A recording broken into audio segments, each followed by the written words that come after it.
Buenas noches, son las 21:46, día miércoles, y estamos analizando la semana política junto a Juan Andrés Lagos, periodista integrante de la Comisión Política del Partido Comunista de Chile. Hoy día habría que a lo mejor empezar este programa diciendo que a veces no hay mal que por bien no venga. Juan Andrés, ¿cómo estás pensando que cómo cambian las cosas, hay tremendos vuelcos de un día a otro y de cómo en la semana pasada estábamos hablando, ¿no? De cómo seguía pesando el caso Hermosilla y otras cosas y sus reverberaciones. Y hoy día se está discutiendo y se habla, ¿no es cierto?, de esta situación que toca al ex subsecretario Monsalve, esta acusación gravísima, muy, muy delicada y que obviamente ocupa el centro, ¿no es cierto?, de los medios de comunicación y como también, ¿no es cierto?, dentro de eso pareciera ser que en los medios nacionales, salvo algunas pequeñas notas, bastante poco agraciadas en algunos casos, salvo algún medio que habría que nombrar como interferencia, que lo toca de una manera un poco más interesante cómo se toca el tema de los BRICS, que vamos a hablar más adelante. Juan Andrés, ¿cómo estás? Hola Omar, buenas noches, aquí estamos. Yo creo que la reunión de los BRICS que está culminando en la Federación Rusa yo creo que es el hecho más relevante que ha ocurrido en el planeta por mucho tiempo. Eh, pero mi sugerencia, con mucha humildad, pero con mucha convicción, en nuestras amigas y amigos o gente que no tiene nuestras mismas opiniones, ni siquiera cercanas, que por favor infórmense, porque este es un hecho de extraordinaria relevancia para el planeta, para la humanidad, de extraordinaria relevancia. A los países originarios del BRICS, donde está efectivamente Rusia, donde está Sudáfrica, donde está Brasil, donde está la India, y hay otros más, hoy día se incorporan Venezuela, se incorpora Cuba, se incorpora Bolivia, se incorpora Turquía, Arabia Saudita, si no me equivoco, ya estaba, se incorpora Nigeria, se incorpora Uganda, se incorpora Vietnam, China, por cierto, es de los países originarios de los fundadores. Por Mm, lo tanto, ya digamos, en medio de esta crisis del capitalismo salvaje, terrible, con guerras de exterminio, como la de mm, Gaza, con la provocación militar, militarista, criminal, desde Ucrania hacia Rusia, con este bloqueo criminal terrible que ha derivado en una situación energética para el pueblo cubano de verdad terrible. O sea, hasta el propio Estados Unidos, la vocera de la Casa Blanca, ha tenido que salir a decir algo así como porque quieren desvincularse de la responsabilidad de causa-efecto que tiene el bloqueo sobre la isla con este corte energético que recién se está recuperando, pero lleva más de 4 días, más una situación de huracanes y que está azotando allá Guantánamo y otras regiones de Cuba. Es decir, frente a este cuadro de un imperialismo criminal que además junto con la OTAN se da siempre el lujo de invadir, de generar dictadura, mm. de sancionar, de castigar, de bloquear, en fin, todo eso, porque es el lenguaje del imperialismo norteamericano, castigar, sancionar, poniéndose por sobre todo de una prepotencia impresionante. Lo que sigue pasando en Gaza, ya digamos, la humanidad tiene plena conciencia de que no se puede separar a Israel de Estados Unidos. Lo que está haciendo, lo que está ocurriendo en Gaza es un plan de exterminio, lo hemos dicho mucho, Omar, desde muy, muy buen tiempo, pero es Estados Unidos. O sea, si Estados Unidos tomara la decisión de Mm. no apoyar y desvincularse de este plan de exterminio, Israel no podría hacer lo que hace, que sigue matando, sigue masacrando, ahora se va sobre el Líbano, está anunciando con todo desparpajo un ataque a Irán,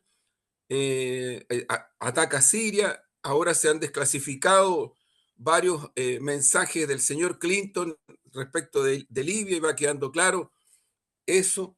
En ese contexto terrible, terrible para la humanidad, ¿no? De guerras, de genocidios, de exterminios, de crisis económica, eh, eh, el BRICS se reúne, Brasil, no lo habíamos mencionado como uno de los países originarios también, se reúne en Rusia, Ujú. han emitido una declaración como de 40 páginas también, yo la sugiero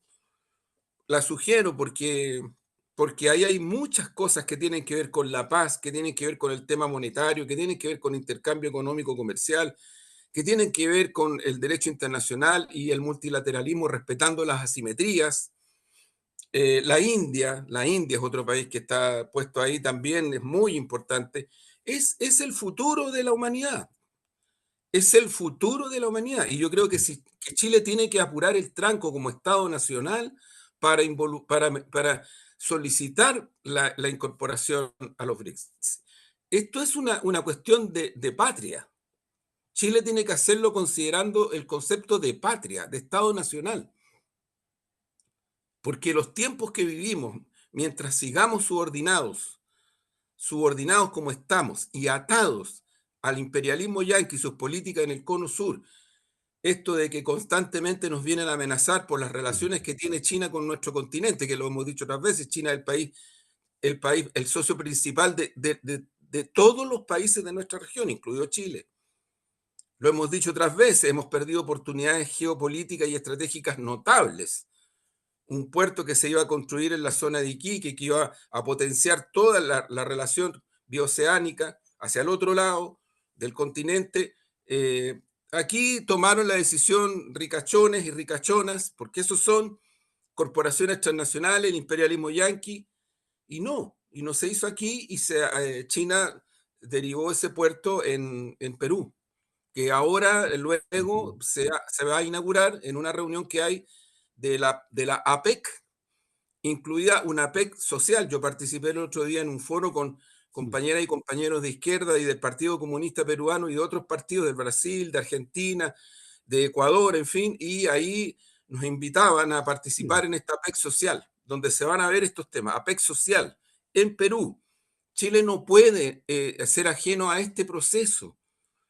Incluso, mire, les concedo, no le busquemos ideología, porque Rusia no es comunista. La Federación Rusa no es la Unión Soviética. Es una caricatura terrible, es de una ignorancia supina. Tampoco es un país como el imperialismo yanqui. Ni la India, ni Rusia, ni Brasil, ni Sudáfrica, por nombrar los fundadores, tienen la intención de invadir, generar castigos, bloqueos criminales como el que se ha hecho a Cuba. No están en esa lógica. México, la presidenta de México ha aportado hoy día mismo apoyo técnico, se ha llamado apoyo técnico humanitario para la isla, en petróleo y en otras cosas. Rusia también lo ha hecho. El presidente Díaz-Canel está ahí en la primera línea junto con su pueblo, en la primera línea. Han logrado restablecer el sistema energético a pesar de todo esto. Es una verdadera épica la del pueblo cubano. Yo creo que de verdad que sería importante que pudiéramos informar y dar más conocimiento de esta épica, que es una épica. O sea, el pueblo cubano, el sistema se les vino abajo por una serie de cuestiones, eh, respecto del petróleo, respecto de herramientas, de tecnologías a las cuales no han podido acceder, material que no han podido reemplazar o sustituir, y cuya causa principal, única y absoluta es el bloqueo. No es que el sistema socialista, no es eso. Y el pueblo cubano es el primero en tener plena conciencia de eso. Entonces, yo diría, Omar, que estamos frente a un momento muy especial. Este es un día muy especial para la humanidad, pero muy especial. Yo creo que ese texto, como de más 40 páginas que menciono, de donde sale la reunión de los BRICS, que tiene que ver con el sistema monetario mundial, repito, con el intercambio comercial, con el sistema económico, con la paz, que tiene que ver con avanzar a la relación asimétrica desde el punto de vista del multilateralismo entre naciones de distintas zonas del planeta, implica implica cómo va el único, absoluto, único camino para la humanidad de pervivencia, el único. Porque el imperialismo yanqui, la OTAN, lo que están instalando en el planeta son genocidios como el de Gaza, bloqueos criminales como el de Cuba y otros países más, Venezuela, y situaciones de tensión altísimas en el Asia Pacífico con China y con Rusia. Entonces, yo lo que creo que hay que tomarle la dimensión, Omar, tú conoces mucho de este tema, pero yo lo anuncio, más bien es un llamado a las amigas y amigos, a la gente que a lo mejor no tiene ni siquiera cercana la idea nuestra, pero es súper importante que conozcamos lo que está ocurriendo y la relevancia que tiene esta reunión de los BRICS en Rusia hoy día, ¿no? Hoy Mm. día. Mira, la prensa yanqui, la prensa occidentalista, capitalista, eh, caricaturizan, entonces dicen, Rusia quiere demostrar que no está aislado. Ridículo, patético, patético. Ese no es el tema. Ese no es el tema es la humanidad. El tema para esta humanidad que está viviendo lo que está viviendo, lo que significa la posibilidad de un camino sobre la base del derecho internacional, el respeto a la asimetría, el intercambio comercial, económico, el medio ambiente. En fin, o sea, yo diría que el hecho que se ha producido hoy día en Rusia es de una importancia estratégica, una importancia para la humanidad notable, significativa, y que creo que el imperialismo yanqui, la única forma que ha tratado de tener este proceso que viene hace un buen tiempo ya, nosotros en nuestro programa humilde lo hemos abordado hace mucho tiempo, lo venimos abordando como uno de los grandes temas de la humanidad, los BRICS, ¿no? Hemos recordado lo que decía el comandante Fidel Castro a propósito de los BRICS, lo que decía el comandante Chávez a propósito de los BRICS, lo que decía Gaddafi en su momento cuando los BRICS no existían, esto de conformar bloques de naciones como el que se está conformando África, donde nosotros ahí tenemos un desafío enorme, porque en el fondo el punto de referencia para mí de que entre Bolivia, de que entre Cuba, de que entre Venezuela, ¿no? Así como Vietnam, Asia Pacífico, ¿no? En el caso nuestro, el desafío es apurar el tranco hacia la integración de nuestra región para constituir un bloque de naciones. Ahí está la CELAC, que la han tratado de liquidar, el imperialismo yanqui de nuevo, la ha tratado de liquidar, porque como bloque de naciones podemos aportar, pero mucho más. CELAC declaró a nuestro continente una zona de paz cuando era presidente pro tempore CELAC el general Raúl Castro. Y esa presidencia pro tempore se la entrega Sebastián Piñera en Santiago de Chile. Así eran las cosas hace un tiempo atrás. Entonces, yo lo que creo, Mar, que es muy importante este hecho. Hoy día estamos frente a una cosa que le puede efectivamente cambiar el rostro a la humanidad en un sentido de paz, en un sentido de diálogo, en un sentido de armonía, en un sentido de crecimiento social, primero, luego económico. Y ahí vamos a ver qué es lo que va a hacer el imperialismo yanqui y la OTAN. Van a seguir poniendo bombas, van a seguir castigando, van a seguir bloqueando, van a seguir impulsando fenómenos como Israel respecto del Oriente Medio, otros hablan del Oriente Próximo, van a inventar un Israel en Cono Sur, podría ser el gobierno de Milei, que es una locura total, podría ser, yo no lo descarto, él está generando tensiones con Venezuela, con Brasil, con Chile, ojo, con Chile, lo digo muy responsablemente. Entonces, ¿no será que el imperialismo yanqui también está pensando en crear nuevos monstruos, así como Israel, así como Ucrania, el gobierno ucraniano, el del señor Zelensky, que es un nazi criminal, ¿no? También nos puede crear un monstruo o varios monstruos en el Cono Sur, porque parece ser que es un diseño estratégico del imperialismo yanqui para meterse en situaciones y generar cambios que puedan implicar. Todos sabemos que lo que vuelvo a repetir, aunque a algunos no les guste, lo que dice el Papa Francisco, cuando se le va a ladrar, dicho por él en dos entrevistas en medio italiano hace bastante tiempo atrás, a la frontera de Rusia, ¿qué es lo que esperaban? Porque eso es. Y hay datos objetivos. O sea, el armamento nuclear y atómico que la OTAN y el imperialismo yanqui despliegan en Ucrania es una amenaza directa, pero directa, directa a Moscú. Directa, directa. Entonces, no se puede separar de esta provocación que venía de años a la reacción de la Federación Rusa. Es imposible separarla, ¿no? Y eso es lo que está pasando ahí, y el plan genocidio Palestino-Israel es lo que está pasando ahí. Lo hemos dicho otras veces, quieren controlar definitivamente el gas, quieren liquidar definitivamente un pueblo entero, sea en el Líbano, sea en Gaza, controlar el gas, crear puertos, instalar portaaviones, ya los tienen. Otro monstruo, Ucrania un monstruo, Gaza otro monstruo. Parece que le está faltando algo por este lado. Oye, Juan Andrés, fíjate que frente a lo que tú has planteado, claro, hoy estamos realmente en un día especial, un día distinto, un día que los medios de comunicación en Chile casi ha pasado, casi diría yo ha pasado por alto. Y como bien tú dices, para los medios occidentales, particularmente para los medios anglos, eh, lo que se destaca, ¿no es cierto?, es que pareciera ser que el presidente Putin no está tan aislado. ¿Cómo se da esto? Los BRICS, ¿no es cierto?, tienen una historia, hay una idea de progreso que va ahí. Luego, esto se da en un contexto, ¿no es cierto?, de tres conflictos fuertes. En Ucrania, ¿no es cierto?, en el Medio Oriente y en la antigua isla de Formosa, porque después se llamó Taiwán, ¿no? ¿Cierto? Así la llamaban los portugueses.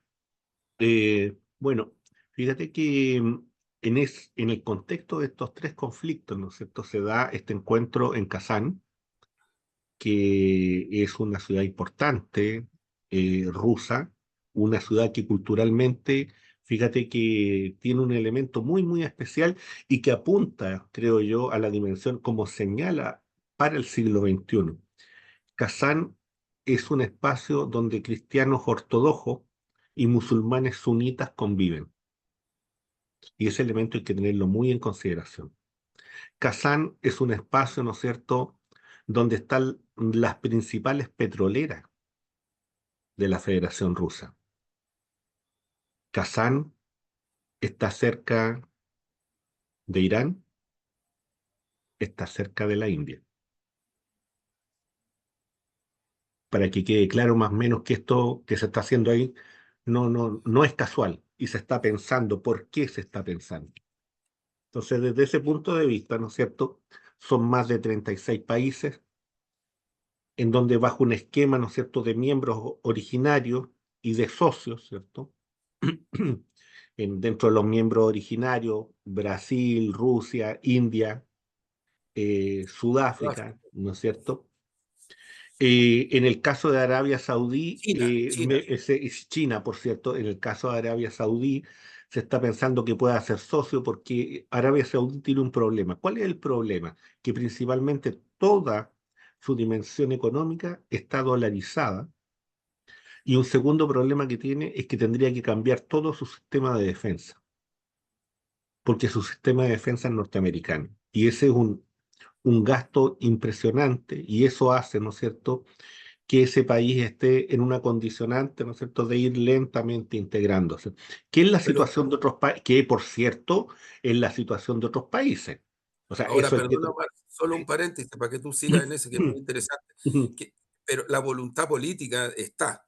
Sí, por supuesto, por supuesto. Por eso asisten, por eso tiene una reunión especialísima en la casa del presidente Putin. No es cualquier cosa, no es cualquier cosa.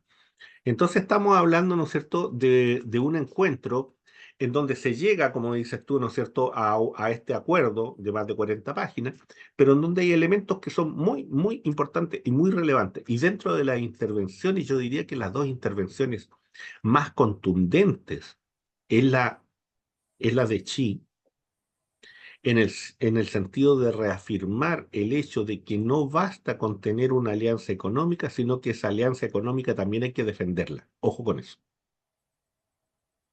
Ojo con eso.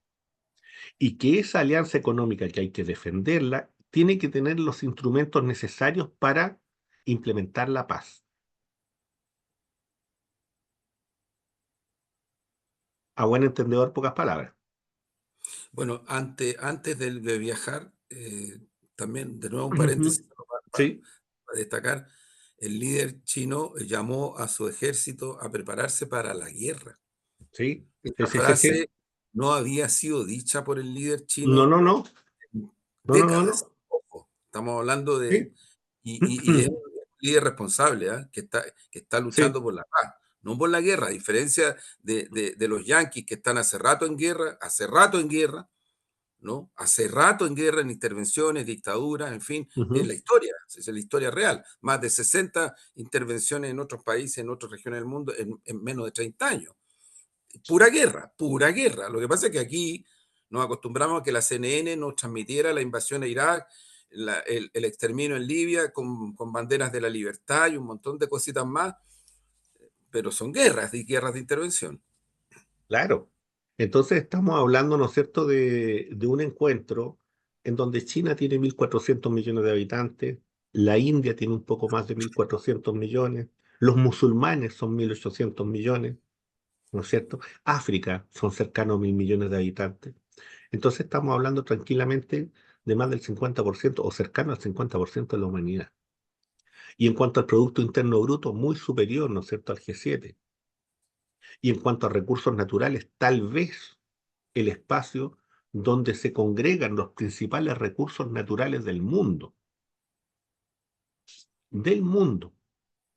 De ahí que la intervención del presidente Lula haya sido muy llamativa, porque lo que plantea abierta y claramente, ¿no es cierto?, es un proceso de cómo lograr implementar el proceso de la desdolarización en un margen de tiempo, ¿no?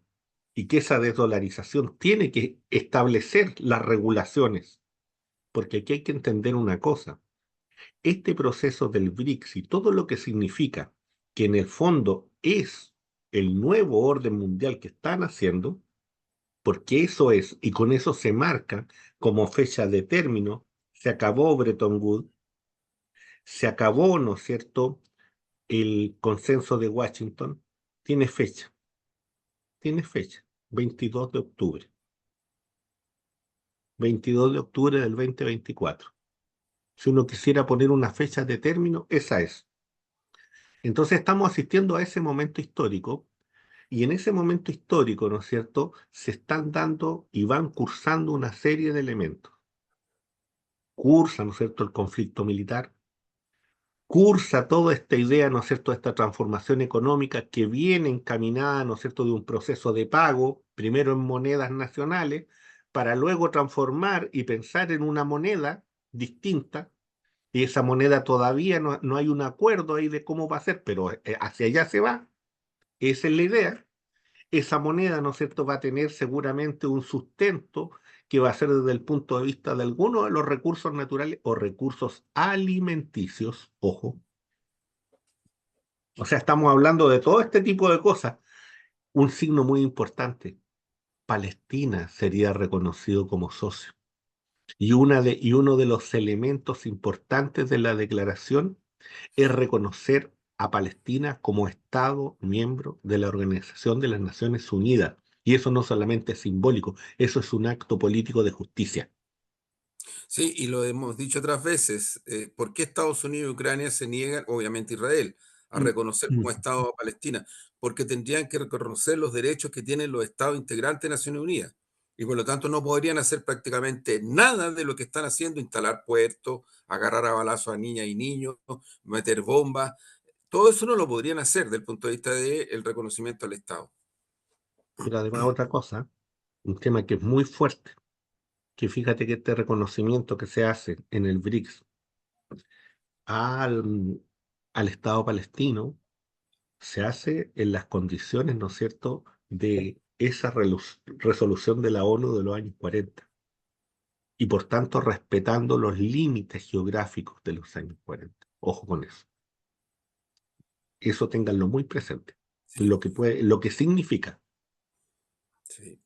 lo que significa. Entonces estamos frente a una situación, ¿no es cierto?, que es, que es, se abre el naipe y en donde obviamente el mundo de Occidente, particularmente, ¿no es cierto?, el mundo anglosajón, con su rostro político que es el G7, con su rostro militar que es la OTAN, ¿no es cierto?, van a buscar respuesta, hay indignación con la presencia de Guterres, cuando Guterres venía, ¿no es cierto?, a ver qué es lo que estaba ocurriendo, porque es obvio, se está reuniendo más de la mitad de la humanidad, se está reuniendo un grupo importante de países que pertenecen a la ONU, tenía que estar, pero sin embargo estos sectores ni siquiera eso son capaces de aceptar.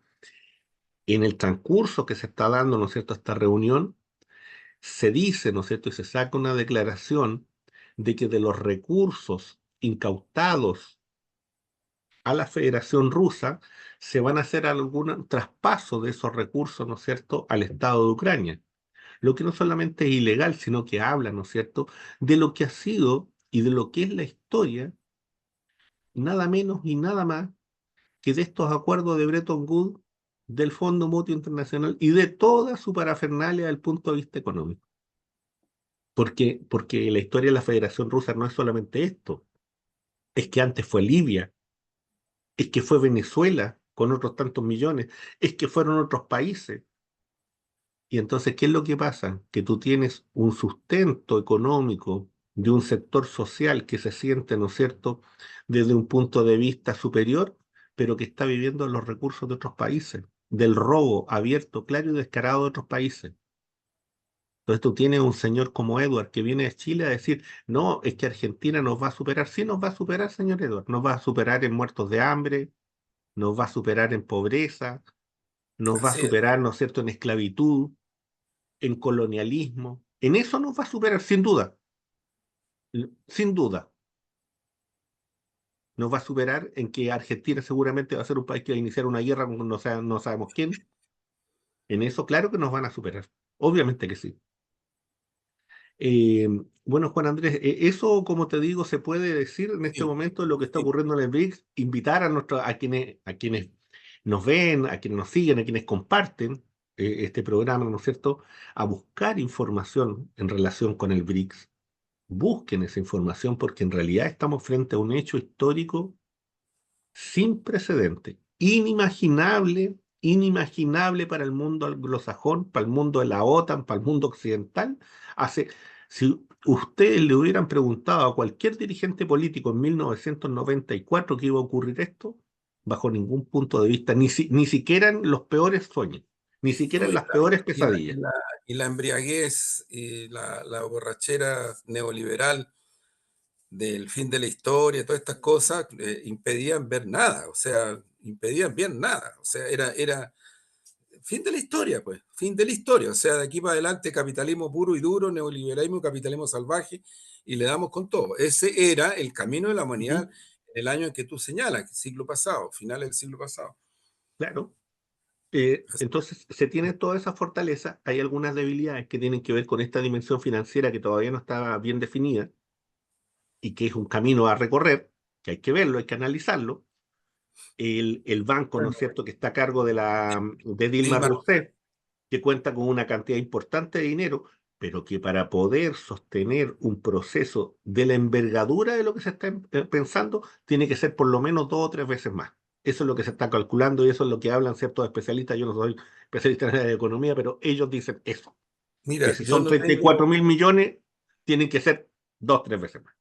alguien por ahí dice que la historia se repite, pero hay una frasecita por ahí también que dice, Ujú, es cierto que la historia no se repite, pero ujú. también es cierto que la historia tiene Mm. su dialéctica, tiene su, Claro. tiene su dialéctica. ¿Sabes por qué? Porque yo, fíjate, mirando un poco en ese sentido la historia desde el punto de vista de la Ujú. dialéctica, pero yo no tengo ninguna duda de que Salvador Allende, que los países no alineados, que los países articulados en torno al tercer mundo, de hecho todavía de alguna manera existe algo de eso, estarían, estarían integrándose o ya adentro o mirando cómo integrarse, o mirando cómo integrarse. Y me Ujú. permito una opinión, pero sobre la base del análisis. No estamos en la Guerra Fría, No. no estamos en la Guerra Fría, no nos inventen caricaturas, no estamos en la Guerra Fría. Y por otro lado, tampoco es posible mantener una especie de neutralidad con la chiva, porque una chiva no existe en la realidad, entre estos imperialismos versus estos otros imperialismos, porque tampoco es cierto, eso no es real. O sea, esto de que no me casen con aquí porque no me casen por allá, eso es simplemente una mentira histórica, política, incluso ética. Incluso ética. Aquí hay un campo que está emergiendo, como tú lo señalas, Omar, con mucha fuerza, que respeta el derecho internacional, el multilateralismo, que no anda poniéndole criminalidades, ni bloqueos, ni exterminios a nadie, que respeta las asimetrías, que respeta los estados nacionales, que respeta el derecho internacional, pero que va avanzando y va avanzando sobre la base de un tipo de lógica económica, social, política y ética que obviamente es la superación de este capitalismo salvaje planetario que tiene a la humanidad al borde de la destrucción total, total, total. O sea, estamos en esa dimensión. Por lo tanto, no existe en la realidad esta dicotomía que, ay, ¿por qué vamos a estar entonces con Irán? ¿Y por qué vamos a estar entonces con Nigeria? ¿Y por qué vamos a estar con el Congo? ¿Por qué vamos a estar con Vietnam? ¿Y por qué vamos a estar con Rusia? ¿Por qué vamos a estar con China? Porque es una caricatura además, con, perdone la expresión, pero con falta de espesor político, histórico, cultural bien grande, que yo lo he escuchado en algunos niveles de la élite criolla, aquí, en nuestro país. ¿No? Una especie como de sacarse los pillos para no hacer el análisis. Mi convicción, y esto lo podríamos tratar en otros programas, es Ujú. que Chile tiene que apurar el tranco porque si no lo apura, esto va a ser un serio revés de lesa patria para Chile, para Chile.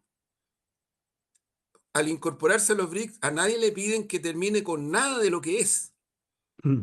No tiene ninguna relación con alguna como lo hace Estados Unidos, como lo hace la OTAN, como lo hace el eurocentrismo. O sea, si, oye, si no es casual que hace pocos semanitas atrás nomás pusieron un cartel en el Palacio de España diciendo que España no le tiene que pedir perdón a nadie, así tal cual. ¿Por qué? Porque el presidente López Obrador y ahora el actual presidente de México sí dijeron que tenían que pedir perdón por lo que han hecho en nuestro continente y lo que han hecho en México. No, la soberbia es grande. Los neocolonialistas son neocolonialistas. ¿A quién le van a pedir perdón? Se han hecho masacres, matanzas y cosas terribles. ¿A quién le van a pedir perdón? No, pusieron un cartel grande. España no le pide perdón a nadie. Entonces, y yo no sé, Estados Unidos le va a pedir perdón a Libia, le va a pedir perdón a África entera, le va a pedir perdón a Chile, le va a pedir perdón al pueblo argentino, a Cuba. No, no, en absoluto, en absoluto. Sus estándares de dominación y hegemonía sobrepasaron su propia ética, si es que la tuvieron alguna vez. La sobrepasaron, si es que la tuvieron alguna vez. Entonces, yo lo que creo, Omar, que para aterrizar el tema, creo que Chile necesita, no es una opción ideológica, ni siquiera tan política, necesita como Estado nacional involucrarse con los BRICS. Así como necesita hacer un giro radical en su política exterior, que yo la encuentro en algunos momentos nefasta. Nefasta para los intereses nacionales del país, de mi patria, porque nosotros tenemos más preocupación por otros procesos que la integración en nuestro continente, que avanzar en esa dirección, que Ujú. retomar la CELAC, retomar UNASUR. Estamos más preocupados de otras cosas y esas otras cosas nos están llevando a una situación extraordinariamente compleja desde el punto de vista de las relaciones internacionales, multilaterales, bilaterales, pero también desde el punto de vista de la inserción de Chile. Yo otra vez lo voy a decir, y lo conversaba con un diputado de la UDI, que nos tocó estar ahí en el aniversario de China. fuimos invitados por la embajada. Y él conocía de este antecedente. No me recuerdo el nombre de este diputado, pero lo conocía el antecedente. Cuando yo se lo expuse, dos presidentes con niveles de dimensión estratégica. Eduardo Frei Montalva, no Allende. Arturo Illia, Argentina. Deciden unir esfuerzos. Estamos hablando de la década del 60 del siglo pasado. Deciden empezar a trabajar las relaciones internacionales hacia China, ¿no? Y obviamente después el gobierno del presidente Allende empuja con mucha fuerza en esa dirección, en fin, con el multilateralismo. O sea, aquí hay caminos que ya tienen un cierto soporte y que han abierto las fronteras, como el gobierno del popular de Salvador Allende, como lo hizo en este caso Frei Montalva. Se lo digo a propósito de que algunos creen que estas cosas son pura ideología, sin ningún espesor, ¿eh? Con muy poco espesor. Yo lo que creo es que, insisto en este punto, Chile tiene que apurar el tranco, su política exterior se está quedando anquilosada, anquilosada. Y por favor, no le disparen al mensajero, porque es re fácil disparar al mensajero o a la mensajera y creer que estamos haciendo todo fantástico, todo el descueve y todo aquí y acá. No es así. El mundo se está moviendo, ni siquiera se mandó un observador o observadora. Entonces uno Fíjate dice, que, oye Juan, a ver, fíjate que en Europa se comenta entre analistas, ¿no? Ellos parten del principio de que ellos están quedando fuera de la historia, de que a partir de esto y de otros hechos anteriores, ¿no es cierto?, están quedando fuera de la historia.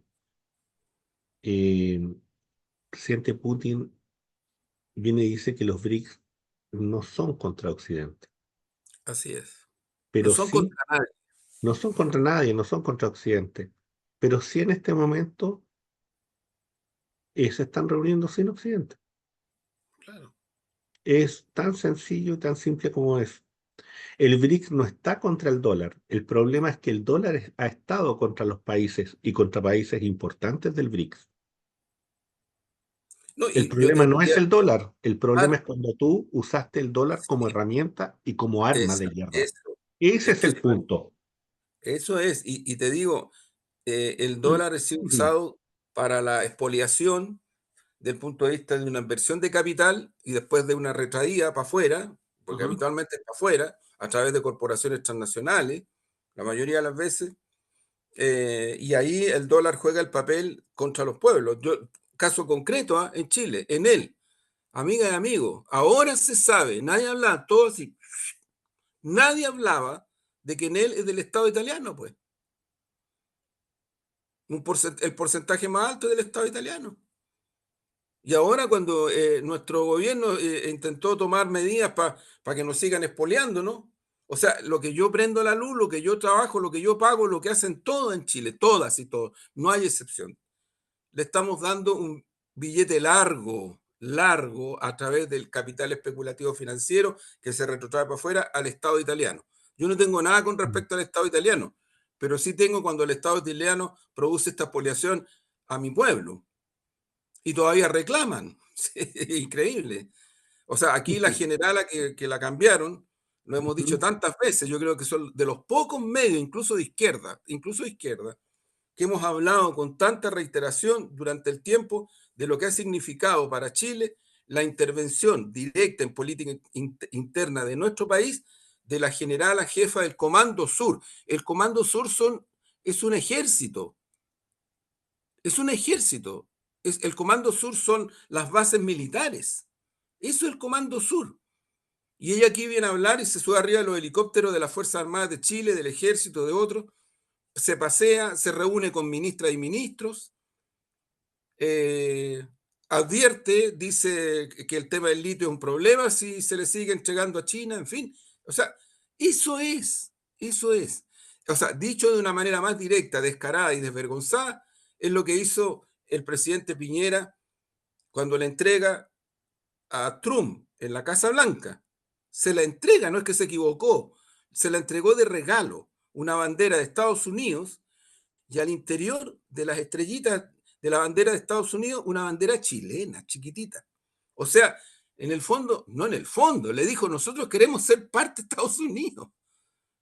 Queremos ser parte de Estados Unidos. ¿Y a dónde quedaron los patriotas de Chile, los republicanos de Chile, los que hablan tanto de que? Hasta ahí les llega, pues, hasta ahí les llega. O sea, yo creo que hay decisiones que es necesario, insisto, tomar con cierta urgencia, porque tal como tú dices, Omar, quedarse fuera del curso de la historia, del punto de vista, en primer lugar, del estándar de humanidad, no de cómo voy ahí, que, está bien, que la élite criolla es muy individualista, es muy, como colectivo elitista, es muy, muy espejo. Entonces, es muy oportunista la élite criolla, pero no se trata de eso. Se trata de un sentido de humanidad. Ese es el primer punto de referencia. Terminemos con las guerras, terminemos con los genocidios, terminemos con los bloqueos. ¿Cómo puede ser que a un pueblo como Cuba se le esté castigando de la manera como se le está castigando? Porque simplemente y esencialmente tomó la decisión soberana de avanzar en un proceso que tiene las características que tiene. Bueno, ¿y de qué nos extrañamos si el imperialismo yanqui ordenó a través de la CIA matar a Schneider, al comandante en jefe del ejército de Chile, y después preparó y armó el golpe de Estado? Y después se le anduvo escapando un poquito, ni tanto, ni tanto, porque la pega le hicieron. Si el imperialismo yanqui se vuelve a meter directamente en Chile, o sea, ha estado siempre metido, pero se metió y puso condiciones cuando vio que a finales de los 80 el pueblo chileno podía pasar por arriba de la dictadura. Ahí se preocupó el imperialismo yanqui, no antes. El imperialismo yanqui no se preocupó ni de las violaciones de los derechos humanos, ni del asesinato de tanta gente, ni el bombardeo de la moneda, no se preocupó de todo eso. Kissinger viene años después del golpe y se saluda y se felicita y se abraza con Pinochet en una reunión de la OEA que hubo en Santiago. Y le brinda todo el apoyo, todo, Kissinger. En ese momento, jefe del Departamento de Estado, el hombre que hacía la política no solamente para afuera, sino que también para dentro de Estados Unidos. Entonces, y con esa historia, esta élite criolla, no toda, pero una parte, todavía fantasea casi esquizofrénicamente, no desde el punto de vista de la patología individual, sino que desde el punto de vista de lo que significa el no reconocer siquiera la realidad, siquiera eso. O sea, cuando viene Obama a Chile, estuvo cerca, antes había ido a Cuba, ojo, estuvo cerca de haber hecho un gesto importante, pero no lo hizo. No lo hizo. Sin embargo, los medios hegemónicos, porque él dice, no sé, algo así como no volveríamos, porque lo decir. Pero las cosas siguieron igual y han seguido igual. Las corporaciones yanquis siguen igual aquí. La señora generala, porque es mujer, del comando, ha venido las veces que ha querido y ha dictado normas, en fin. Entonces, yo creo, Omar, y la economía chilena es una economía dependiente. Cuando Ricardo French Davis, economista que no es marxista, dice apuremos el tranco, tiene un libro no tan reciente, para producir una reinversión del capital especulativo financiero, es un capital productivo. Él es Chicago, fue formado en la escuela de Chicago, pero lo dice porque tiene un sentido, yo creo, en primer lugar de país.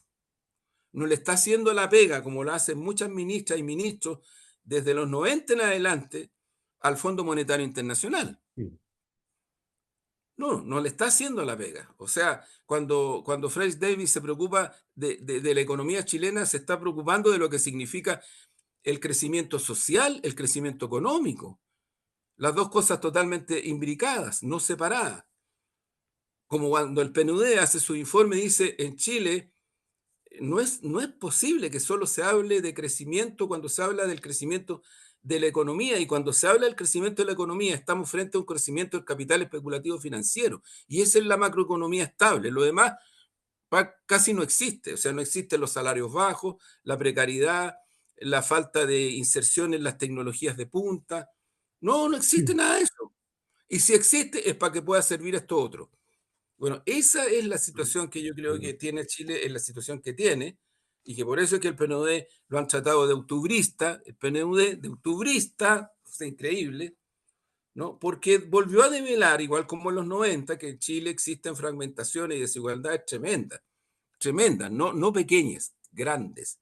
Y una economía, ojo, precaria, precaria. Entonces, vuelvo a lo inicial, Omar. Necesitamos con cierta urgencia, tal vez con urgencia plena, mover el país, su política exterior, hacia la incorporación a los BRICS.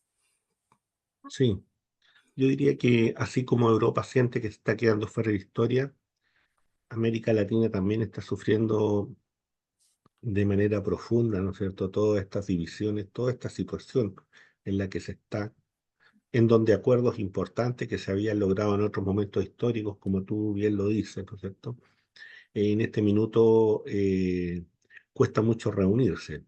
En este minuto cuesta, ¿no es cierto?, armar una reunión donde puedan estar en una misma mesa el señor presidente de Argentina y el señor presidente de Brasil, que son claves acá en el Cono Sur, por ejemplo.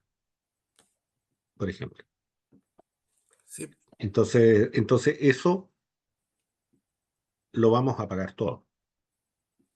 Y no es porque el presidente Lula no quiera reunirse y no quiera venir, ¿no es cierto?, y establecer relaciones de corte mayor en el Cono Sur y en América Latina y el Caribe. No, es que tenemos algunos sectores que están practicando, ¿no es cierto?, una política exterior que es, en el fondo, de torpedear toda posibilidad de unidad, toda posibilidad de llegar a mínimos acuerdos. Y eso es lo que está ocurriendo, y eso también hay que decirlo. Y eso es lamentable. Y eso es lamentable cuando se cae en eso, incluso en prácticas también al interior nuestra, y que se da también, ¿no es cierto?, por parte de nuestro encargado de relaciones exteriores. Juan Andrés, em, te recuerdo que estamos analizando la semana política y pasemos a Chile, pues. Después de estar todo en este tremendo escenario, ¿no?, de esta tremenda discusión que se está dando en diversos lugares, bueno, llegamos a Chile y en Chile estamos en otras discusiones que son de otro estilo, ¿no? Sobre si el número de pisco sour, sobre a qué hora, si se salió más temprano o se salió más tarde, eh, sobre si el celular era o no era.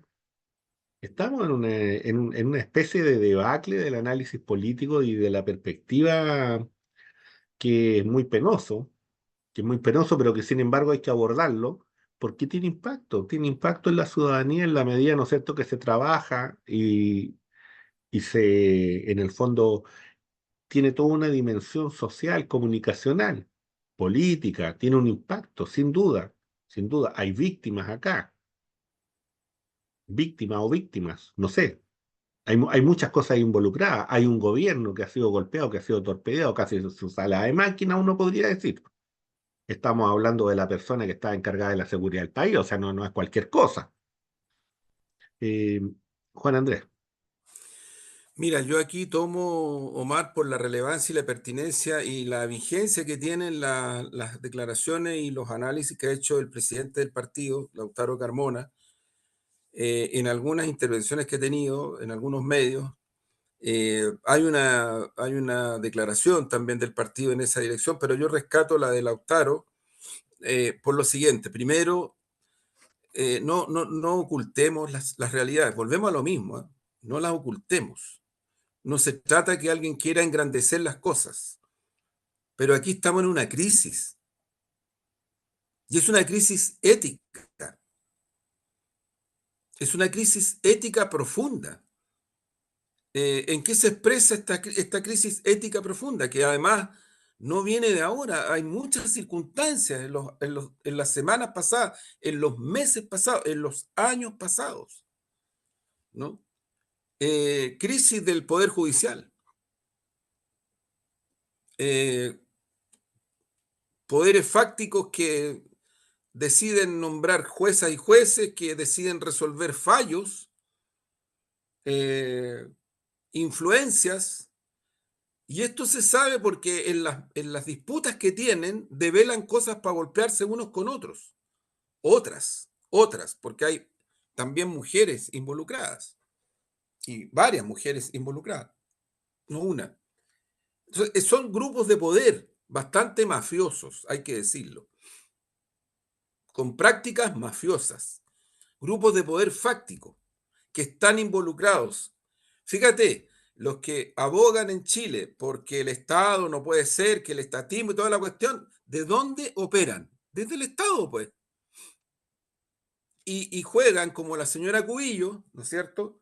Entre la Universidad San Sebastián, entre corporaciones privadas, entre grandes empresas, Dominga, del expresidente Piñera, se mueven sin ningún problema, y no solamente la gente de derecha, ojo, porque el robo de la madera en la octava región tiene involucrada gente que no es necesariamente políticamente derecha, pero es un negocio que mete al narcotráfico y se involucran. Eh, amiga, ¿usted cree que el narcotráfico en Chile es solo en los territorios? O sea, no es un negocio. Mm. Los narcotraficantes operan solo en los territorios vendiendo la cocina. No hacen negocio, no están metidos en la banca, no están metidos en los casinos, no están metidos en el sistema de apuestas, no están metidos en las tarjetas. Entonces, ¿cómo hacen el negocio? ¿Por qué la derecha se opone a levantar el secreto bancario para investigar el lavado de dinero? ¿Por qué se resiste? Y se resisten de verdad, ¿ah? O sea, hasta ahora. Ese es el Chile real en este momento. Entonces, ¿qué es lo que ocurre? Que todos estos grupos fácticos que desde la San Sebastián, que armaron hicieron un andamiaje que va quedando día que pasa, va quedando más en evidencia para poder acusar a Daniel Jadwe de lo que lo están acusando y que el último fallo de la jueza, ratificado por la Corte de Apelaciones, que le cambia la cárcel propiamente a Daniel por su residencia, porque ahí está también preso, pero se lo cambia. Los argumentos que da esa jueza, ratificados por una Corte de Apelaciones, desmantelaron las tres principales acusaciones que tanto el Consejo de Defensa del Estado, la Fiscalía, estos grupos de poder fáctico que tienen empresas, que tienen instituciones, que aparecen como atacan. Ahora se sabe en estas horas que varios fiscales que están investigando a Hermosilla están siendo amenazados. Y créanme que no son nada amenazas así nomás. Ojo, porque también tienen incidencia en el aparato del Estado y en la institución del Estado. Entonces, Mm. yo lo que creo, Omar, que cerrar los ojos, o sea, qué duda cabe que estos grupos fácticos también tienen incidencia fuerte en el Parlamento, si la tienen, si la tienen. Entonces, ¿qué queda afuera? Nada, pues, de lo que tenga que ver con el ejercicio del poder económico y político, municipal, nada. Hay una cantidad de municipios donde hay denuncias por corrupción. La mayoría son a autoridades de la derecha. De la derecha. Entonces, hay una crisis profunda. Yo vuelvo a rescatar lo que ha señalado el presidente del Partido Comunista, Lautaro Carmona, en este sentido, porque nos tenemos que hacer cargo de esta situación. Nos tenemos que hacer cargo en la profundidad, en forma y fondo de esta crisis, que tiene estas dimensiones. No es menor. Mm. En ese contexto que es el contexto real, y que nadie busca empatar, porque no se trata de que Hermosilla versus Monsalve, no se trata de eso, no es eso, pero en este contexto que estoy tratando de describir, esta crisis ética profunda, crisis política profunda, crisis de las instituciones profunda, por algo todos los estudios muestran de que en Chile la ciudadanía con razón, yo lo comparto plenamente, salvo que no sé, pues me suba para arriba, me crea la élite y piense que todo lo que habla el roterío, el octubrismo, son todas cosas que se las inventan, ¿no? Porque eso también es parte de una élite que no cree en la soberanía popular. Recurre a la ciudadanía, pero no cree en la ciudadanía. No cree que la ciudadanía les delegó poder en una elección. No cree en eso. Es de una mercantilización y de una lógica de espejo individualista y egocentrista muy fuerte, muy fuerte. pero muy fuerte. Entonces, ¿qué es lo que ocurre? Lo que ocurre es que en este contexto de crisis, surge esta situación. Y tú lo decías, o sea, la persona que antes de esto, era considerado por la ciudadanía en Chile transversalmente, como la persona más creíble y más proba de todas las autoridades de gobierno, todas, siendo subsecretario, porque ni siquiera era ministro, siendo subsecretario. Yo veo, obviamente, uno hace seguimiento a las reacciones, la cosa mediática, hegemónica, la élite, cómo está reaccionando, en fin.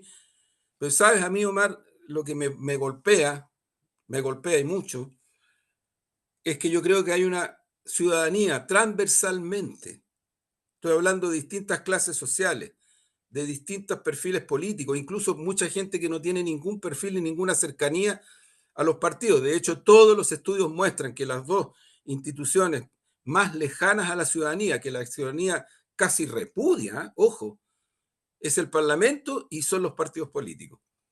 Vuelvo a decir, no le disparen al mensajero, por favor, porque esto lo dice el PNUD y lo dicen otros estudios. No lo digo yo, yo lo constato. No creo, tampoco pienso que eso sea bueno. Pero ocurre que esa misma ciudadanía, ¿no? Transversalmente, insisto, de distintas clases sociales, mayoritariamente, hasta antes que ocurriera esto, tenían una percepción de Manuel Monsalve como un hombre probo, una autoridad creíble, una autoridad a la cual no se le achacaba toda la responsabilidad desde el punto de vista de la crisis respecto al crimen organizado, el narcotráfico, que duda cabe que estamos en una crisis completa. O sea, esta cuestión no tiene solución si no se enfrenta de otra manera como se está enfrentando, aun cuando yo lo vuelvo a repetir. Este gobierno es el gobierno que más ha hecho en medidas y en gestión de los 90 en adelante para enfrentar los temas de crimen organizado, narcotráfico y todo eso. Pero es totalmente insuficiente, ese es el problema, es totalmente insuficiente. Bueno, en ese contexto, así las cosas, la ciudadanía colocaba a Manuel Monsalve en la estatura superior a todos los demás ministras y ministros, salvo Pizarro de Deporte, siendo subsecretario, ni siquiera ministra o ministro. Porque la verdad es que en ningún estudio aparecía entre los tres primeros, insisto, siendo subsecretario. Porque todos los demás, ministras y ministros, muy para abajo, pero muy para abajo. Por favor, no le disparen al mensajero. Esos son estudios, ¿no? Son estudios de credibilidad, de cómo percibe la ciudadanía la gestión de las autoridades, en fin, todo aquello. Manuel Monsalve está ubicado ahí. Entonces, esta persona que tiene esa percepción de la ciudadanía frente a un tema tan delicado, tan brutal como el crimen organizado, el narcotráfico y la violencia, que es cada vez mayor, los asesinatos, que son terribles lo que está pasando en Chile, terrible, ya no da para más esta cuestión. No da para más, o sea, yo vuelvo a decir lo que he dicho otras veces, o sea, si alguien a mí me dice, no, si no es para tanto, es porque o vive en Marte, o lo digo con mucho respeto, perdió la sensibilidad, no está reconociendo el otro. Va a reaccionar cuando, si es que tiene auto, le peguen un portonazo y le peguen un balazo o un apuñalamiento. Va a reaccionar cuando alguna persona de su familia sea víctima de esto. Ahí va a reaccionar. Ahí va a reaccionar. Pues, bueno. Porque de verdad, o sea, ya esperar o echarle toda la culpa. Mira, los medios hegemónicos espectacularizan, sí, espectacularizan. No investigan a fondo, no investigan. Otras veces lo hemos dicho, yo lo he dicho en otras radios. Aquí hubo un periodo hace unos años atrás en que los medios hegemónicos espectacularizaban las mujeres, especialmente vinculadas al narcotráfico, niños, adolescentes, como que le daban así como la forma de, bueno, y también Hollywood lo hace y hay algunas cosas sobre Pablo Escobar y otras que poco menos que no sé, pues son heroínas o héroes los que andan matando gente, agarrándose a balazos. Esa es la hegemonía como ve estos fenómenos. Y sin investigarlo a fondo, porque cuando hay necesidad de investigar los temas de negocio, bancos, hasta ahí llegan los reportajes de la hegemonía, hasta ahí llegan. Hasta ahí llegan, no llegan más allá. Bueno, en ese contexto se devela esta situación, que hasta donde va hoy, ahora, en la noche que estamos conversando, cada momento que pasa hay más pruebas de lo que se conoce públicamente que hacen mirar esta situación en un abuso de poder extremo de una autoridad sobre una funcionaria, una mujer, extremo, que manipuló y que está acusado por esa persona, por esa mujer, por esa funcionaria, de violación. Eso es gravísimo, pero es extremadamente grave. Aquí hay un ejercicio brutal de poder, de patriarcado. Hay que protegerlo, dije el otro día en Sin Filtro. Los otros panelistas, lo único que les importaba era golpear al gobierno, gobierno, gobierno, gobierno. Eh, yo sostuve que lo primero y la centralidad es la protección a la víctima en todos los planos. Y eso no significa que no se haga una investigación a fondo que implica colocar las cosas como se están colocando, en términos de que cada antecedente que se va construyendo, lo que va dejando es que Manuel Monsalve es responsable de la situación, es responsable de la acusación que se le hace, hasta ahora con los antecedentes que van. Insisto, y la acusación que le hace esta persona, esta funcionaria, esta joven mujer, es de violación, de abuso sexual, ¿no? Eso es. Y aquí lo que empieza a aparecer es que trató de manipular unas cámaras, trató de manipular a través de algunos funcionarios, en fin, o sea, se siguen sumando antecedentes que van en esta dirección. Hay un proceso en curso, hay un proceso que todavía no ha llegado a su fin, es cierto, pero también es cierto que los antecedentes que van quedando en evidencia apuntan en esta dirección. Es de extraordinaria gravedad, pero de extraordinaria gravedad. Y ocurre que estos abusos hacia los cuerpos femeninos en Chile, eh, yo creo que son una cosa recurrente. Hay un parlamentario que ha sido desaforado por lo mismo, a una joven de 14 años, hace unos años atrás. Este futbolista, ahora hay una segunda acusación, no, ya no solo hay una, hay dos.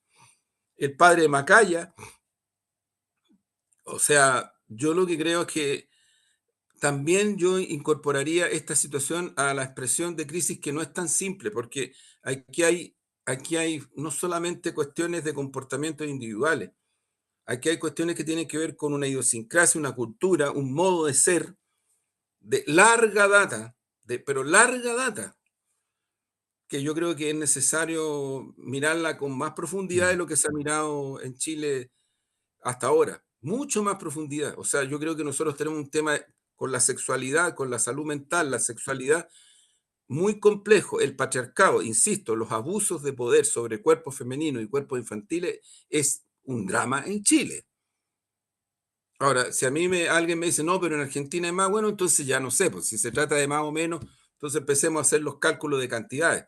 No, yo vivo en mi país, yo vivo en Chile, yo me relaciono con mujeres, yo tengo hijas, tengo compañeras, estoy en torno a niños, niñas.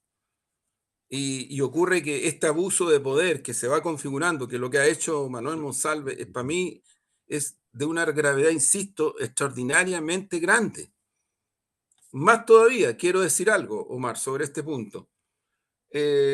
Yo vuelvo sobre el hecho de que para la ciudadanía hay mucho, yo creo que debe haber mucho impacto, porque se trata de una persona que hasta ahora estaba puesto en una dimensión de probidad respecto de fenómenos flagelos, ¿no? Y aquí está apareciendo una persona que abusa de poder, que encubre a una mujer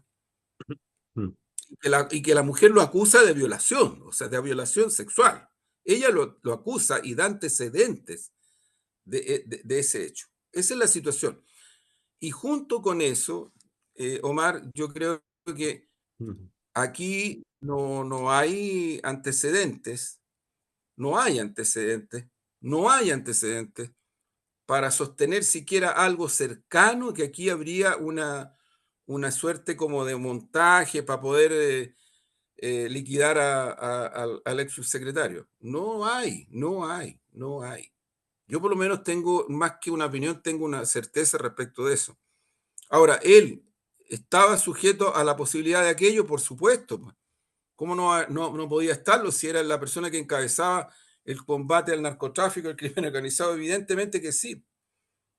Claro que sí, pero creo que en esta situación concreta no hay ninguna cosa cercana siquiera a algo que pudiera estar demostrando que se trata de una especie de operación para involucrarnos en esto. No hay nada. Lo que va hasta este momento que estamos conversando, 11 de la noche, es que los antecedentes que se van preconfigurando y configurando apuntan en la dirección de un abuso de poder total, un ejercicio patriarcal brutal, y que apuntan en la dirección de la acusación que ha hecho la funcionaria, que es de acoso y de abuso sexual. Eso es. Oye, Juan Andrés, fíjate que en esto también, como bien dices tú, la oposición de derecha lo que ha hecho es tratar de inculpar al gobierno, de ensuciarlo como sea, en el fondo de sacar todas las partidas posibles, incluso olvidándose de sus propias declaraciones anteriores frente a temas, ¿no es cierto?, muy delicados, donde el tema de violación de derechos humanos, de violación contra el cuerpo, también, ¿no es cierto?, no solamente con la negación, sino que además con la burla. En el caso de algunas personas, algunos dirigentes en concreto, ¿no? En relación con ese tipo de temas. Cuando se hablaba, por ejemplo, frente a las víctimas del informe Vales, por ejemplo. Cuando se hablaba también sobre víctimas, ¿no es cierto?, propias del proceso de revuelta o estallido, también. Entonces, estos mismos son los que hoy, ¿no es cierto?, atacan y son los principales defensores de la ley Karim. Hoy, con eso no estoy diciendo que no tengan que serlo, qué bueno que lo sean. Qué bueno que haya habido un espacio de lucidez, ¿no? En todo este periodo. Pero sin embargo, eso no deja, ni uno puede olvidarse de ese tipo de acciones y de actitudes y de declaraciones que por lo demás nunca han estado bajo ningún tipo de disculpa, ningún tipo de disculpa. Y es muy lamentable, ¿cierto?, que en este momento, frente a esta tremenda desgracia para el gobierno, porque es una desgracia para el gobierno, tener una situación como esta, eh, tengan que venir y enfrentarse a este tipo de personas que están en el mundo de la política y que en el fondo, bueno, buscan cómo sacar el mayor provecho posible a costa de lo que sea, ¿no? ¿Qué es lo que uno percibe? ¿Cómo ves tú eso? ¿Cómo lo has vivido tú eso? Porque tú estuviste ahí Yo, mismo en el Sin Filtro y en otros sí, espacios, me sí, imagino, sí, donde sí. te ha tocado estar en debate. ¿Cómo percibes eso, Omar, mira, esa situación? sí, yo creo que, a ver, qué duda cabe que el gobierno ha cometido errores garrafales. Sí. Eso, yo francamente creo que no sé si alguien pueda desconocer esto, que ha cometido errores garrafales y que habrá que evaluarlos en forma y fondo para no volver a cometerlo. Ese es el punto. Eh, y yo creo que esos errores los ha usado y los ha tomado la derecha para golpear, para hacer la siguiente asociación. Están ocultando o están defendiendo a Monsalve. Eso es lo que busca la derecha, ¿no? Eso es lo que está buscando la derecha. Ahora, yo creo que en la medida en que la investigación procesal avanza, se va configurando una situación en donde queda en evidencia de que Monsalve hizo de tal manera las cosas que probablemente puede tener, haya hecho algunos movimientos, por ejemplo, involucró a policía. Es re complicado, porque es súper grave, porque es muy difícil para un policía, para su escolta, por ejemplo, o alguien de esa cercanía, que si él le dice, mira, hay que ver las cámaras, o como dijo hoy día el fiscal Armendari, acérquense a la víctima, eh, involucró a personas, involucró a funcionarios. Eso es muy grave, es de extraordinaria gravedad. Eh, y eso va a tener que demostrarse, pero fehacientemente, fehacientemente. Y si hay otro tipo de situaciones de ese tipo, valga la redundancia, es absolutamente necesario que queden claras, blanco sobre negro, claras totalmente, claras totalmente. Ahora, en ese contexto, que aquí hayan errores evidentes que hay, y hubo errores, y bastante graves para las circunstancias que se han vivido, que, insisto, muestran un gobierno que tiene tipo de procedimientos que no dan para este tipo de circunstancias y para otras también. Nosotros en algún momento algo de esto dijimos, por ejemplo, para los incendios, ¿no? ¿sí? Para los incendios, para los recientes también, no solo en términos de la gestión directa y concreta en la zona de incendios, sino que cómo se configuró la estructura de gestión gubernamental. Ahí se produjeron situaciones que deberían haberse realizado de otra manera, totalmente distinta. A mí lo que más me preocupa en este sentido es que en lo poco que queda de gobierno se rectifiquen las cosas, pues no se sigan haciendo igual, Ujú, sino que se rectifiquen de verdad, porque hay un mal manejo. Los errores son producto de un mal manejo, un muy mal manejo. Y creo que eso es una evidencia. Ahora, lo que hace la derecha es tratar de establecer, pero ha ido relativizando porque se dan cuenta que se pueden meter en una situación muy compleja para ellos mismos. Es tratar de establecer que el gobierno, poco menos que conscientemente, protegió o blindó a Monsalve. Eso eh, es complejo en el sentido siguiente. Si tú lo afirmas, lo tienes que demostrar. Y si no lo demuestras, es un delito gravísimo también. Y no es una amenaza, es realidad. O sea, porque si tú dices que el gobierno intentó proteger o blindar a Monsalve, y tal como está el procedimiento y lo que está cursando, la acusación de la funcionaria y de la mujer, por eso es que yo decía sin filtro, si de verdad nos preocupa la mujer y la funcionaria, pongamos como centralidad su protección en todos los planos, incluido el entorno, porque yo no tengo duda que Monsalve no pudo haber operado solo, no pudo haber operado solo. Tiene que haber necesitado colaboraciones a lo menos.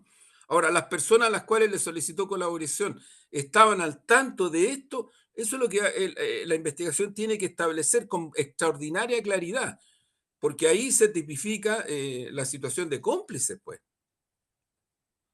Cómplices de una operación, de un montaje, que llevó a una ujú, situación que la funcionaria denuncia, pues, violación, que llevó a eso.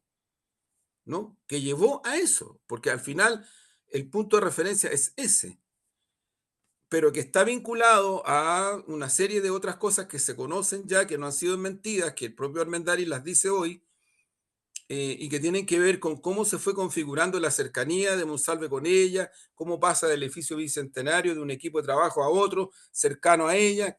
En fin, hay varias situaciones que van preconfigurando esta situación.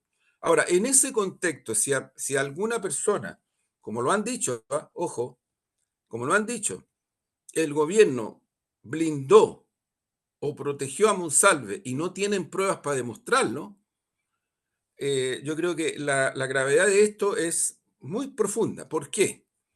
Porque la historia de Chile, reciente, muy reciente, lo que demuestra es que personas que ocuparon cargos de altísima autoridad política, Piñera, Chadwick, cometieron situaciones que han quedado en evidencia que son situaciones graves, violaciones a los derechos humanos, desde el Estado, desde el gobierno, en el contexto de la revuelta social. La situación de Dominga. Oye, si volvemos a lo mismo, Hermosilla era asesor de Chadwick en el gobierno de Piñera. Y ahí aparece Dominga y ahí aparecen varios otros negocios. Entonces estamos frente a una situación, yo insisto, que tiene esas características. Y me da la impresión, Omar, que la derecha se chantó por esto. No porque si tienen más o menos número de parlamentarios, por una acusación constitucional y todo aquello. Yo- Mira, eso es un tema, pero yo creo que es por esto. Es porque yo creo que ellos se dan cuenta de que si entran en ese camino, tienen que asumirlo, porque si lo afirman, ojo, si lo Sí, afirman, es muy distinto a decir que el gobierno ha tenido irresponsabilidades, errores graves, es muy distinto que los ha tenido. Yo no tengo dudas que los ha tenido. Errores graves en esta situación, gravísimo. Falta de gestión, que además en otras circunstancias, como la de los incendios, por ejemplo, se volvieron a evidenciar. Y tenemos que volver a repetir lo que hemos dicho tantas veces en este programa, no disparen al mensajero, porque no tiene ni un sentido. Uno lo que está buscando es ayudar y tratar de que a nuestro gobierno le vaya bien en función de la ciudadanía, le vaya bien, pueda hacer una buena gestión. Por eso lo dice de esta manera, no de otra, no de otra. Entonces, creo que es una situación muy crítica, estamos a días de una elección, algo puede incidir esto en la elección, se verá, pero el impacto nadie lo puede dudar. El impacto es grande. En la sociedad chilena en este momento es grande. Eso es indudable. sí. Yo creo que ese es el elemento central. Que fíjate que frente a esta situación que impacta, por una parte, el gobierno, bueno, siente el golpe. eh, Se pudo haber reaccionado y haber cerrado el punto desde el mismo Ministerio del Interior, no se hizo por diversas razones. Eh, Creo que ahí, como dices tú, hay elementos de gestión.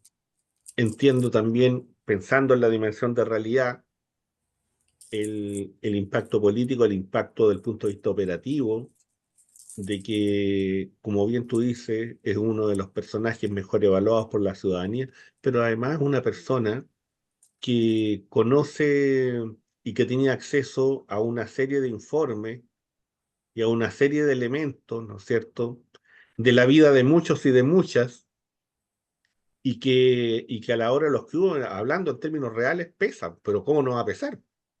Pero sin duda. Evidentemente que pesa, evidentemente que pesa. Y entonces, y esos son elementos, y no se trata de bueno o malo, de que sopesar, de defender o no defender, es que es un elemento de realidad. Es que hay algunos que tampoco no les gusta ver la realidad, les gusta hablar, ¿no es cierto?, desde las perspectivas ideales, de ciertas lógicas buenistas. Sí. Entonces pierden esa Incluso, Omar, perspectiva. con mucho respeto lo digo, pero de excesiva autorreferencia. Claro, Cuando claro, nadie está pidiendo la perfección, si no se trata de eso. Pero claro. demasiada autorreferencia, Y, y- demasiada. sí, no, yo te digo eso porque uno ve en cierto tipo de discursidades que aparecen en uno y otro sector. Lo mismo ocurría, ¿no es cierto?, con el mismo hecho de la revuelta. O sea, ¿quién le va a pedir una revuelta, oye, que se comporten como la hermanita de la caridad? O sea, es que eso es ridículo, es una revuelta. El dato de la realidad es esa. Lo que hacen la élite y lo que hacen los gobiernos, lo que hacen los estados es tratar de generar las condiciones para que no haya una revuelta.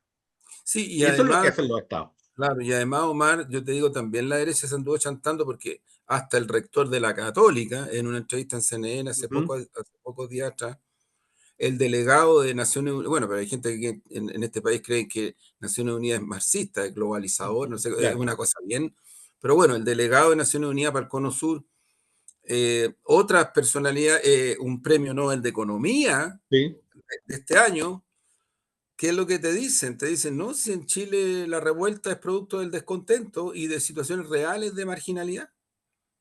Eso te dicen. El rector de la Católica, la persona de las Naciones Unidas y el Premio Nobel de Economía. O sea, gente que muchas veces no tiene nada que ver con el marxismo, con la izquierda, con nada. Y toda esta gente que habla del octubrismo, igual que la cosa partisana, porque les da con cierta cosa, arman unas construcciones bien peculiares, ¿no? El octubrismo, los partisanos, ahora para desprestigiar, porque todo es tirar la frase y queda fuera. igual como lo hemos hecho otras veces, el gritoneo en los canales hegemónicos, es impresionante cómo, cómo han empezado a levantar la voz, impresionante, si una cuestión, bueno, pero fíjate, y no tengo nada con los énfasis, al contrario, me parece súper bien la expresión, lo comparto plenamente, si es otra cosa la que estoy diciendo. Pero fíjate, en este sentido, Mar, qué es lo que uno puede percibir?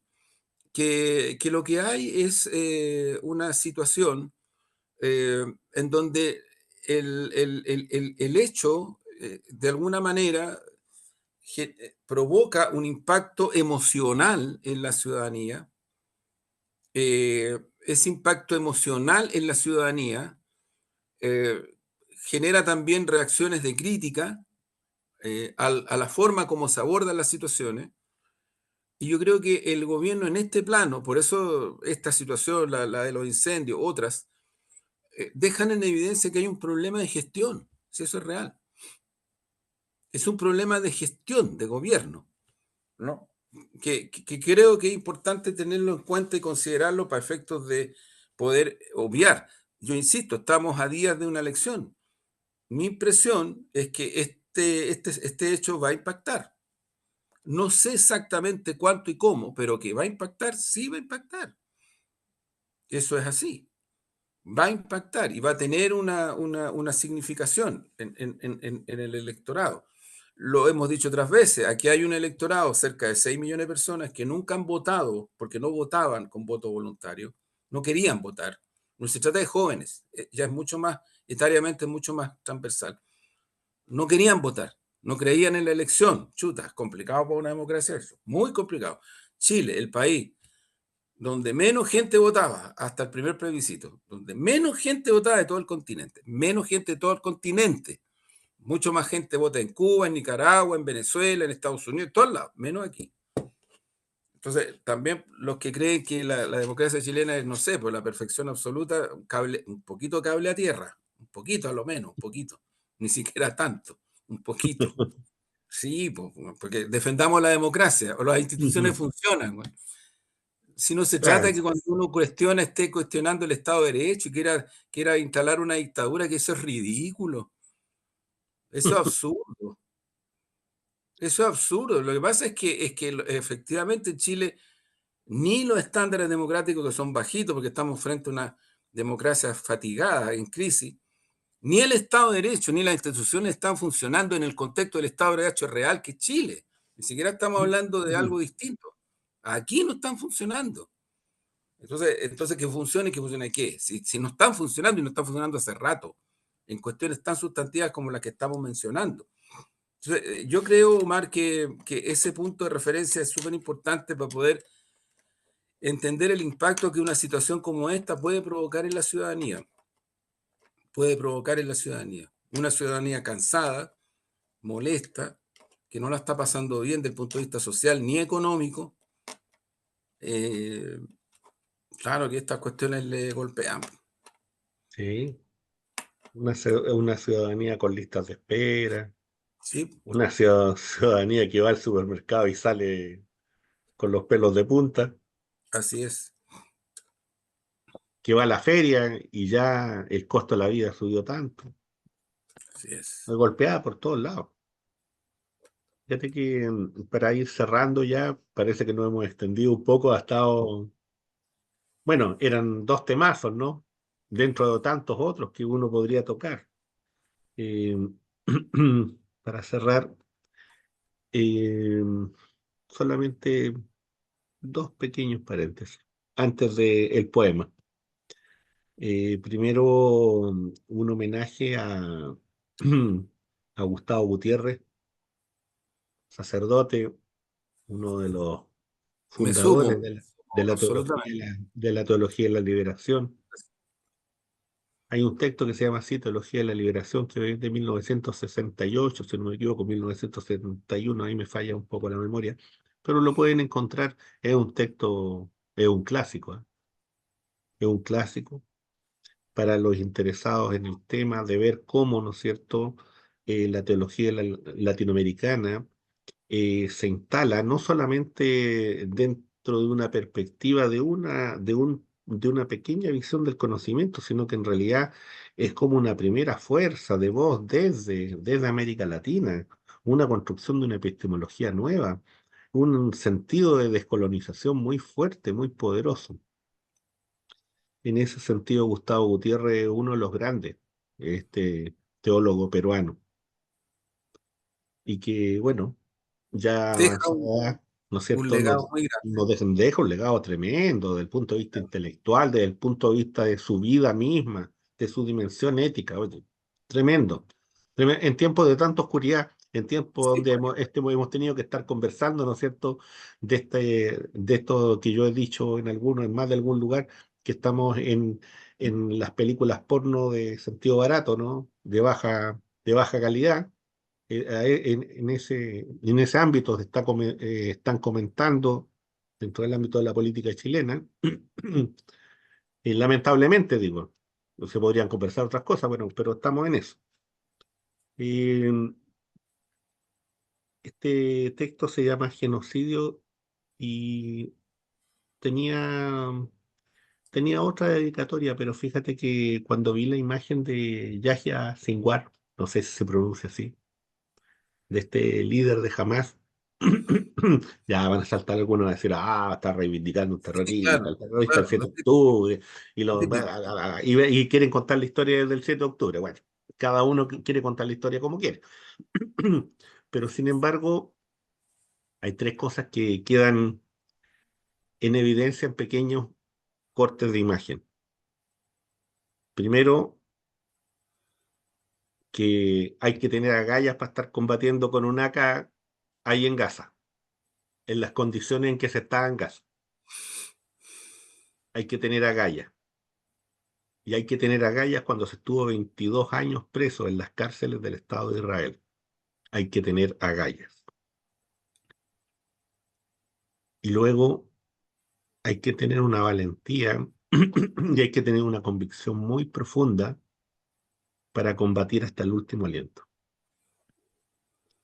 y dejar un mensaje profundo de resistencia.